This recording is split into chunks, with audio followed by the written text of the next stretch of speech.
এইভাবে পুঁই শাক খেতে ভালোবাসে।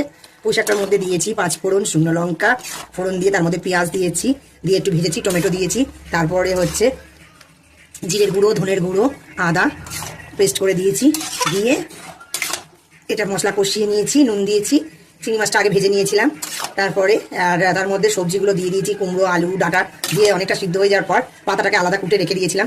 সেই পাতাটা সিদ্ধ হয়ে গেছে, ডাঁটা আর আলু, কুমড়ো, তারপরেই পাতাটা দিয়েছি। পাতাটা ঠিক এরকম সবুজ সবুজ হয়ে থাকবে, ঠিক এরকম পুঁই শাক খেতে ভালোবাসে। এবারে যে চিংড়ি মাছ ভেজে রেখেছিলাম, এই যে চিংড়ি মাছ কটা দিয়ে দিলাম, ভাজা চিংড়ি মাছগুলো এর মধ্যে। এই চিংড়ি মাছগুলো ভাজা, এই চিংড়ি মাছ এইভাবে ভেজে, বেশি ভাজলে আবার এটা চামড়া টাইপের হয়ে যায়, এইভাবে ভাজলে নরম থাকে, তার জন্য চিংড়ি মাছটা এইভাবে ভেজেছি। আর কিছুক্ষণ হবে, হওয়ার পর মিষ্টি দেবো, মানে চিনি দেবো, দিয়ে নামিয়ে দেবো। এই রস রস থাকবে, দিয়ে দিচ্ছি। দেখুন চিনি দেওয়া হয়ে গেল, এবার রান্না কমপ্লিট হয়ে গেছে। এই পর্যন্ত আজকে রান্না। পাশে মনে হয় বাড়িতে পুজো হচ্ছে, তার জন্য তারা একটু ধান টান চালিয়েছে। আজকে এই পর্যন্ত রান্না হয়ে গেল।